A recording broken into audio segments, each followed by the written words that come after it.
आप देख रहे हैं अनहोनी। तो चलिए बढ़ते हैं आज की इस कहानी की ओर। वो मनहूस रात भुलाए नहीं भूलती। कुछ गलतियां हमारी भी थीं। अभी अभी तो हमारा बचपना गया था और जवानी ने हमारा स्वागत कर रही थी। कहते हैं ये उम्र सबसे ज्यादा एनर्जेटिक और खतरनाक होता है। इस उम्र में हम सबका मजाक उड़ाते हैं, खुद को सबसे ज्यादा समझदार और ताकतवर समझते हैं, पर यही तो गलती करते हैं। मेरा नाम ऋषि है और मैं बुलंदशहर के एक गांव में रहता हूं। मेरी उम्र 17 साल है। हम 4 दोस्त रोज अपने गांव से बाहर दूसरे गांव क्रिकेट खेलने जाते थे। कुछ लड़के दूसरे गांव से भी आते थे। हम सब साइकिल से आना जाना करते थे।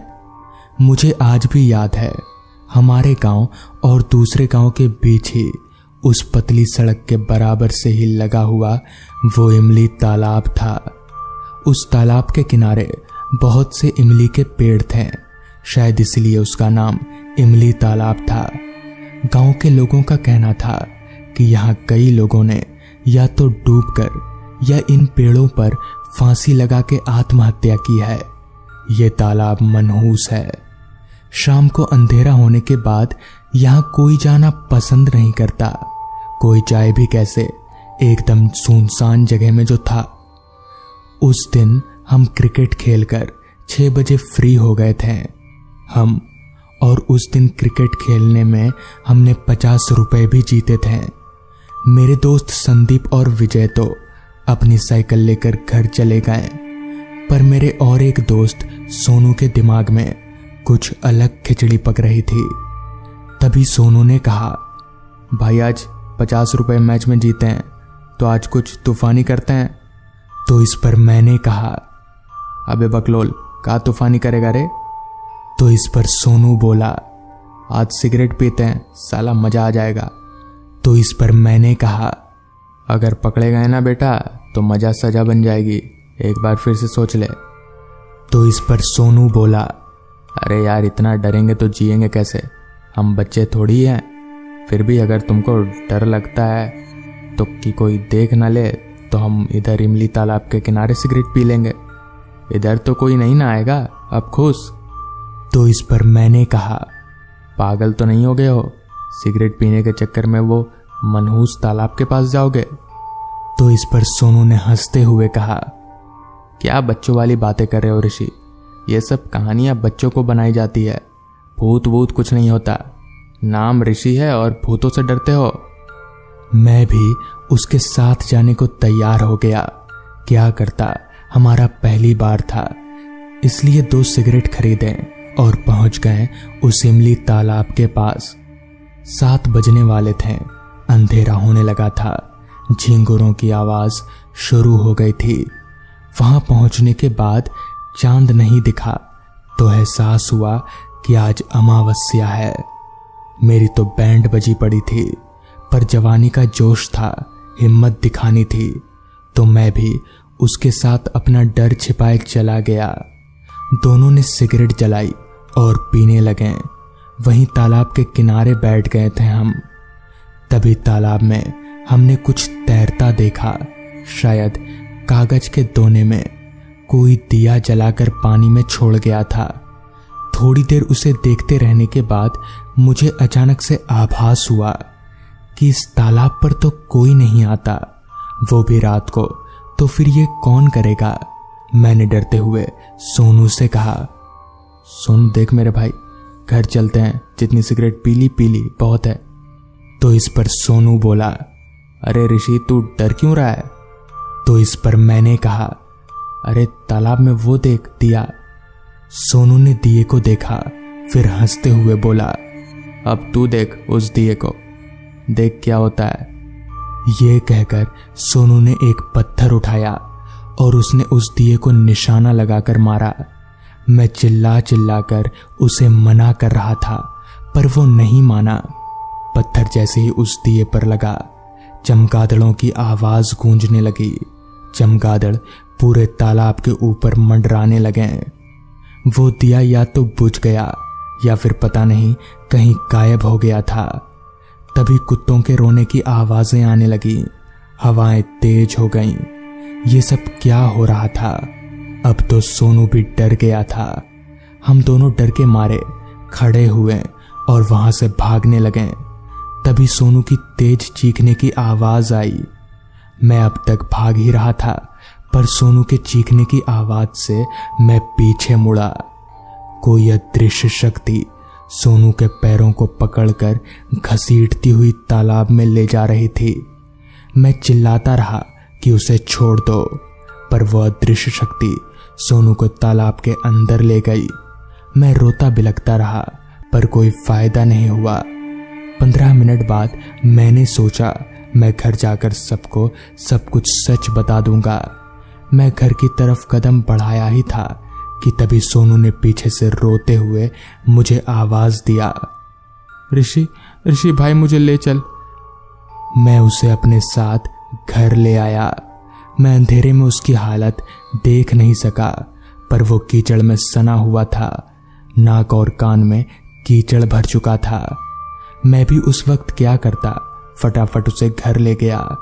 उसको उसके घर के बाहर छोड़ के मैंने उससे कहा कि अच्छे से नहा ले, नाक कान सब जल्दी से साफ कर ले, और ये बोलकर मैं घर चला गया। पूरी रात मुझे नींद नहीं आई। सुबह उठते ही मैंने सारी बात अपने घर पर बता दी। ये बात सुनकर मेरे पापा और भैया बहुत गुस्सा हुए और मुझे लेकर सोनू के घर गए। सोनू की हालत बहुत खराब थी, उसे बहुत तेज बुखार था।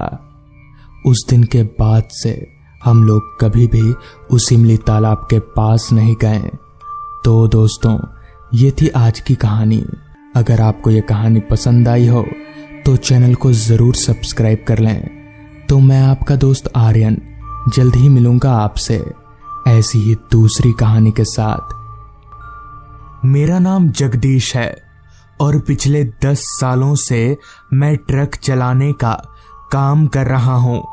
मगर उस रात मैंने जो देखा, जो महसूस किया, वो पिछले 10 सालों में मैंने कभी भी नहीं किया था। उस रात को याद करते ही आज भी मेरी रूहें कांपने लगती हैं और पूरे शरीर में एक सिहरन सी दौड़ जाती है। दरअसल बात आज से तकरीबन 4 साल पुरानी है। उन दिनों सर्दियों का मौसम चल रहा था। आम सर्दियां नहीं, दिसंबर के आखिरी हफ्ता की सर्दियां, कड़ाकेदार और जमा देने वाली। उस रात मैं और मेरा खलासी, हम दोनों ईंट से भरी ट्रक को लेकर सहारनपुर ले जा रहे थे। अमूमन ये सब काम मैं रात में ही करता था, क्योंकि रात में दिन के मुकाबले ट्रैफिक काफी कम होता है, या यूं कह लें ठंड के मौसम में तो होता ही नहीं है। उस रात भी नज़ारा कुछ ऐसा ही था। पूरा का पूरा हाईवे खामोशी की चादर में लिपटा हुआ था। मेरी ट्रक के अलावा बस एक आध ट्रकें ही हाईवे पर नजर आ रही थी। मेरा खलासी राजू मेरी बगल वाली सीट पर ऐसे दुबक कर बैठा हुआ था जैसे दुनिया भर की सारी ठंड उसे ही लग रही हो, पर मुझे उतनी ठंड नहीं लग रही थी। मैं बड़े आराम से ट्रक चला रहा था।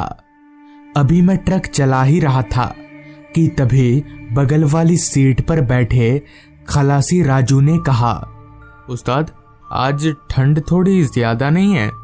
इस पर मैंने कहा, तुझे ही लग रही है भाई, मुझे तो नहीं लग रही उतनी ठंड।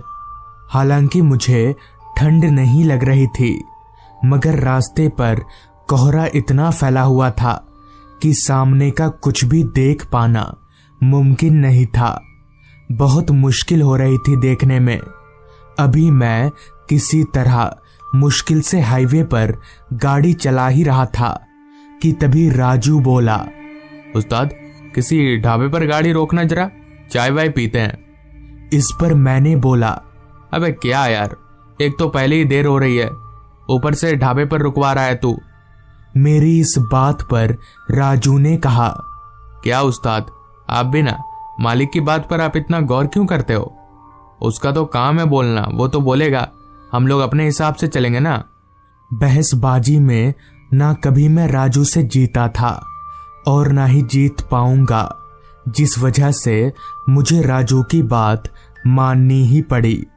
लिहाजा मैंने ट्रक को वहीं पास ही में एक ढाबे पर रोका और हम लोग ट्रक से उतरकर ढाबे में चले गए। चूंकि वो ढाबा ज्यादा बड़ा नहीं था, इसलिए उसमें लोग भी बहुत ज्यादा नहीं थे।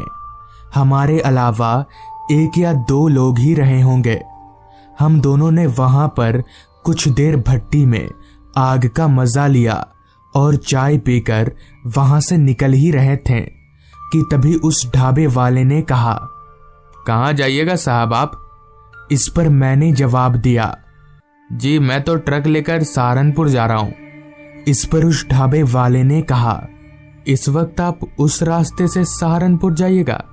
आप यहाँ नए नए आए हैं लगता है, आपको मालूम नहीं है यहाँ से सहारनपुर जाने वाले रास्ते को कोई भी रात 12 बजे के बाद पार नहीं कर सकता, क्योंकि उस रास्ते के बरगद के पेड़ों में शैतानों का वास है।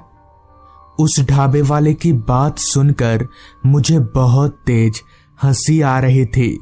मैं बस किसी तरह से खुद को हंसने से रोके हुए था, क्योंकि उस वक्त तक मैं भूत प्रेत इन सारी चीजों पर जरा भी यकीन नहीं करता था। मुझे ये सारी बातें बकवास लगती थीं, जिस पर मैंने उस ढाबे वाले से कहा, ठीक है, जाते जाते बरगद वाले शैतान से भी मिलता जाऊंगा। इतना कहकर मैं उस ढाबे से निकल गया। मैंने ढाबे पर जब ये बात बोली तब वहां मौजूद सारे लोग हैरान होकर मेरा चेहरा देखने लगे। उस वक्त मैं सबके सामने हिम्मत वाला साबित तो हो गया था, लेकिन मुझे ये पता नहीं था कि अभी आगे मेरे साथ क्या होने वाला है। मैं और राजू हम दोनों चलते हुए ट्रक में आए। मैंने ट्रक को चालू किया और हम लोग सहारनपुर की तरफ आगे बढ़ने लगे। वो रास्ता जिसके बारे में वो ढाबे वाला बता रहा था, वो अभी थोड़ी दूर था। इतने में ही मेरी नजर राजू की तरफ उसके चेहरे पर गई, तो मैंने देखा कि राजू का चेहरा अब काफी परेशान सा दिखने लगा है। अंदर ही अंदर वो किसी सोच में गुम था, जिस पर मैंने राजू से कहा, राजू क्या सोच रहा है तू? इस पर राजू ने कहा, उस्ताद मालिक को फोन करके बोल दें, कल सुबह डिलीवरी कर देंगे। इस पर मैंने राजू से कहा, पागल वागल तो नहीं हो गया तू? मालिक खा जाएगा हमें, ऐसा नहीं कर सकते हम। इस पर राजू ने कहा, पर उस्ताद वो लोग बोल रहे थे कि वहां जाना ठीक नहीं है उस रास्ते पर। इस पर मैंने कहा, उनकी बात क्यों सुन रहा है तू? वो तो कुछ भी बोलेंगे। इतना कहकर मैंने ट्रक की रफ्तार को गुस्से से और भी ज्यादा बढ़ा दिया। कुछ ही देर में हमारी ट्रक उस रास्ते पर पहुंच गई जिसके बारे में सब लोग बता रहे थे। वो रास्ता हाईवे नहीं था। उस रास्ते के अगल बगल इतना घना जंगल था कि रास्ता बहुत ही छोटा नजर आ रहा था। हमारी ट्रक के आगे पीछे उस रास्ते पर दूसरी कोई गाड़ी नहीं थी। हालांकि मैं काफी सालों से ट्रक चला रहा था, मगर इतना सुनसान रास्ता मैंने उस रात अपनी जिंदगी में पहली बार देखा था। रास्ते पर स्ट्रीट लाइट का भी कोई नामो निशान नहीं था। कहीं ना कहीं मेरे मन के एक कोने में एक अजीब सा डर पनपने लगा था, मगर मैं उस डर को बयां नहीं करना चाहता था। मैं राजू को नहीं बताना चाहता था कि मैं डर रहा हूं। अभी मैं तेजी से उस ट्रक को उस रास्ते पर भगा ही रहा था कि तभी अचानक से हमारी ट्रक का बैलेंस बिगड़ने लगा और ट्रक एक तरफ झुकने लगी। मैंने किसी तरह बड़ी मुश्किल से ट्रक को रोका, वरना ट्रक को पलटने में ज्यादा समय नहीं लगता। हमें समझ आ गया था कि क्या हुआ है, लिहाजा मैं और राजू हम दोनों टूल बॉक्स और पाना लेकर ट्रक से नीचे उतरे तो सच में हमारी ट्रक का पिछला टायर पंचर हो चुका था। खैर हमारे पास एक्स्ट्रा टायर भी था और सारा सामान भी, तो हमारे लिए ये कोई बड़ी बात नहीं थी। मैं नीचे झुककर उस पंचर टायर के नट बोल्ट ढीले करने लगा। अभी मैं नट बोल्ट ढीले कर ही रहा था कि तभी मेरे पास खड़े राजू ने कपकपाती आवाज में मुझसे कहा, उस्ताद, वो देखो बरगद का पेड़। हमारी ट्रक इस पेड़ के पास क्यों खराब हुई? मैंने राजू के इशारे की तरफ देखा तो सच में हमारी ट्रक एक बरगद के पेड़ के पास खराब हुई थी, जो कि काफी हैरानी वाली बात थी। मगर मैंने राजू को ये कहकर टाल दिया कि ये सिर्फ एक इत्तेफाक है जो कि हर किसी इंसान के साथ हो सकता है। जिसके बाद हम दोनों ने मिलकर फटाफट टायर चेंज कर दिया और ट्रक लेकर आगे बढ़ने लगे। हम लोग ट्रक लेकर जैसे ही वहां से थोड़ा आगे गए कि तभी अचानक रास्ते के अगल बगल मुझे सिर्फ बरगद के पेड़ ही पेड़ नजर आने लगे। जहां तक मेरी नजर जा रही थी सिर्फ और सिर्फ बरगद के पेड़ दिख रहे थे।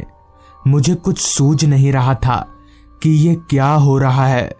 तभी मैंने राजू से पूछा, राजू, तुझे रास्ते के किनारे बरगद के पेड़ नजर आ रहे हैं क्या? इस पर राजू बोला, हाँ उस्ताद, आपको भी दिख रहे हैं क्या? अभी राजू ने इतना कहा ही था कि तभी अचानक से मुझे सब कुछ उल्टा नजर आने लगा और ट्रक एकदम से रुक गई। हम दोनों अपने शरीर का भार पीछे की तरफ महसूस कर पा रहे थे, लिहाजा हम दोनों फटाफट जैसे तैसे ट्रक से बाहर निकले तो हमने जो देखा वो देखकर हमारा पूरा बदन कांपने लगा। हमारे रगों में खून की जगह डर दौड़ने लगा क्योंकि हमारा ट्रक रास्ते पर पलटा हुआ था। मगर ये कैसे हो सकता है? बिना किसी एक्सीडेंट के हमारी ट्रक कैसे पलट सकती है? ऐसा लगा जैसे किसी ने अपनी हाथ से ट्रक को पलट दिया हो, पर ऐसा कैसे हो सकता है? ट्रक कोई खेलने की चीज नहीं है जो कोई हाथ से पलट देगा। तभी फिर से राजू ने अपनी कपकपाती आवाज में कहा, उस्ताद, वो देखो बरगद का पेड़। मैंने जब उसके इशारे की तरफ देखा तो पाया कि इस बार भी जहां हमारी ट्रक पलटी है वहां पास ही में एक बरगद का पेड़ है। हमें समझ आ गया कि यहाँ दाल में कुछ तो काला है, जिस वजह से हम दोनों ने उसी वक्त वहां से दौड़ लगा दी। भागते हुए हम सीधे उस चाय की दुकान पर पहुंचे और सबको सारी बात बता दी। सारी बात सुनकर वहां मौजूद एक आदमी ने कहा कि दरअसल उस रास्ते में जितने भी बरगद के पेड़ हैं उनमें शैतानों का वास है।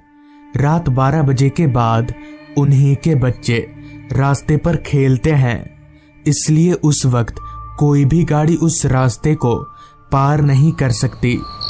तो दोस्तों, ये थी आज की कहानी। गांव जाने के बाद मेरे पास बस 3 काम ही होते हैं, खाना, सोना और हर रात रमेश काका की कहानियां सुनना। रमेश काका हमें हर रात गांव में घटी सच्ची घटनाएं सुनाया करते थे। रमेश काका का घर हमारे घर से थोड़ी दूरी पर था, तो वहां हम रात के 8 बजे तक पहुंच जाया करते थे। रमेश काका अपने घर पर अकेले रहते थे। उनका इस दुनिया में कोई भी नहीं था, इसलिए उनको भी सभी के साथ मिलजुल कर रहने में काफी अच्छा लगता था। ऐसी ही उस रात मैं चलकर रमेश काका के घर गया तो रमेश काका आग जलाकर ताप रहे थे। मुझे देखते ही काका ने कहा, अरे बिंटू, कब आए तुम? इस पर मैंने काका से कहा, वो काका, आज ही सुबह आया हूँ। अभी 2-3 दिन रहूंगा। इस पर काका ने मुझे बैठने को कहा। मेरे बैठते ही वहां गांव के और 2-3 लड़के आ गए जो रोज इसी वक्त काका से कहानी सुनने आया करते थे। ठंड काफी होने के कारण आग के पास बैठने में हमें काफी अच्छा लग रहा था कि तभी मैंने काका से कहा, काका आज कुछ कहानी बताइए। जिस पर काका ने बताना शुरू किया। आज से 3-4 साल पहले जब मैं गांव के बाहर जमींदार साहब के बगान में रात को पहरेदारी का काम किया करता था, तो उस वक्त गांव में आए दिन भूत प्रेत, डायन और काला जादू की घटनाएं सुनने को मिलती रहती थी। मगर मैं उस समय इन सब बातों पर विश्वास नहीं करता था। लेकिन उस समय गांव वालों का मानना था कि रात होते ही हर रोज गांव में अजीब अजीब सी घटनाएं शुरू हो जाया करती हैं। धीरे धीरे गांव के काफी सारे लोग एकाएक रहस्यमयी तरीके से मरने लगे। मगर मरने वाले लोगों की लाश काफी दिनों के बाद मिलती थी। खैर मेरी ड्यूटी रोजाना रात के 9 बजे से सुबह के 7 बजे तक की थी, जिस कारण मुझे रात के 8 बजे ही घर से निकलना पड़ता था। ऐसी ही एक रात 8 बजे मैं बगान जाने के लिए अपने घर से निकला, तो बाहर निकलते ही ठंडी ठंडी हवाओं ने मुझे ऊपर से लेकर नीचे तक हिलाकर रख दिया। मैंने जब अपनी निगाहें इधर उधर घुमाई तो रोजाना की तरह सारा गांव मुझे वीरान सा लग रहा था, क्योंकि उस समय जब मैं रात के 8 बजे ड्यूटी जाया करता था तो गांव के सभी लोग डर के मारे अपने घरों में दुबक कर बैठे रहते थे। खैर मैं और अपना समय जाया ना करके साइकिल को आगे बढ़ाने लगा और बगान जाने वाले रास्ते पर आगे बढ़ने लगा। उस समय हमारे गांव में बिजली तो थी, मगर रास्तों पर लाइट की कोई व्यवस्था नहीं थी, जिस कारण मैं हर रोज टॉर्च का ही सहारा लिया करता था। तो मेरे टॉर्च जलाते ही मेरे टॉर्च की रोशनी को रास्ते पर फैले कोहरे ने चारों तरफ से घेर लिया। कोहरा इतना छाया हुआ था कि मेरी टॉर्च की रोशनी मुझे जितना भी दिख रहा था सब कुछ धुंधला धुंधला सा दिख रहा था। कुछ देर साइकिल चलाने के बाद मैं गांव के बाहर वाले रास्ते पर पहुंचा, जहां चारों तरफ बस अंधेरा ही अंधेरा फैला हुआ था। वो भी इतना घना अंधेरा कि मेरी टॉर्च की रोशनी भी कम पड़ रही थी। खैर किसी तरह मैं साइकिल चलाकर बगान पहुंचा, तो वहां सामू मेरा ही इंतजार कर रहा था। सामू जो दिन के वक्त इस बगान में पहरेदारी करता है और उसकी ड्यूटी सुबह 7 बजे से रात के 9 बजे तक की होती है। तो मुझे देखते ही सामू ने कहा, अरे राजेश आ गए तुम। जिस पर मैंने अपना सिर हाँ में हिलाया, तो मेरे आते ही सामू अपना साइकिल उठाया और अपने घर की तरफ चलता बना।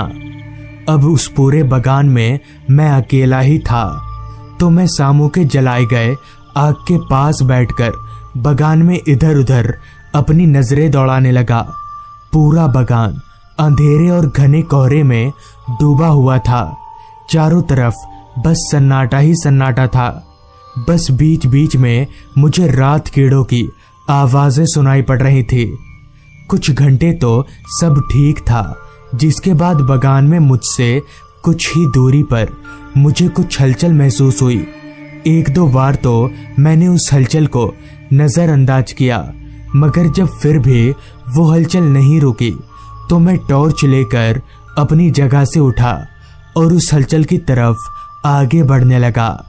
मुझे समझ नहीं आ रहा था कि इतनी रात गए बगान में कौन होगा। खैर मैं डरता तो था नहीं, तो मैं चलकर उस जगह पर पहुंचा। तो वहां पहुंचते ही मैंने देखा कि 2 भैंसे आपस में लड़ रहे हैं। लेकिन इतनी रात गए ये दोनों भैंसे बगान में आए तो आए कैसे? और तो और ये भैंसें किसके हैं? मगर जिसके भी हों, मुझे तो इन्हें बगान से भगाना ही होगा। ये सोचकर मैं उन भैंसों को भगाने लगा, लेकिन मेरे लाख कोशिशों के बावजूद भी वो दोनों भैंसें वहां से नहीं भागे। तो मैंने अपने कोशिश में थोड़ा और जोर दिया, तो मेरे जोर देते ही उन दोनों भैंसों का चेहरा एकदम से बदलने लगा और देखते ही देखते उन दोनों भैंसों की शक्ल राक्षस में तब्दील हो गई। ये दृश्य देखकर मेरे पैरों तले की जमीन निकल गई और मेरा सर घूमने लगा और मैं समझ गया कि जरूर दाल में कुछ काला है और ये भैंस नहीं बल्कि राक्षस हैं। अभी मैं उन्हें देखकर कांप ही रहा था कि तभी उन दोनों राक्षसों ने अपना पूरा रूप ले लिया। उनका चेहरा पूरी तरह सफेद था और उनकी आंखें बाहर लटक रही थीं। इतना सब देखने के बाद मेरी और हिम्मत नहीं हुई कि मैं वहां रुक सकूं, जिस वजह से मैं जैसे तैसे वहां से भागने की कोशिश करने लगा। मगर जैसे ही मैंने वहां से भागने की कोशिश की कि तभी एक राक्षस मेरे सामने आकर खड़ा हो गया और उसने एकदम से मेरा गला पकड़ लिया। मैं उसके हाथ से अपने गले को छुड़ाने की काफी कोशिश कर रहा था, लेकिन उस राक्षस ने मेरा गला इतनी जोर से पकड़ा था कि मैं अपने सिर को हिला तक नहीं पा रहा था। देखते ही देखते मेरी आंखों के सामने सब कुछ काला पड़ने लगा।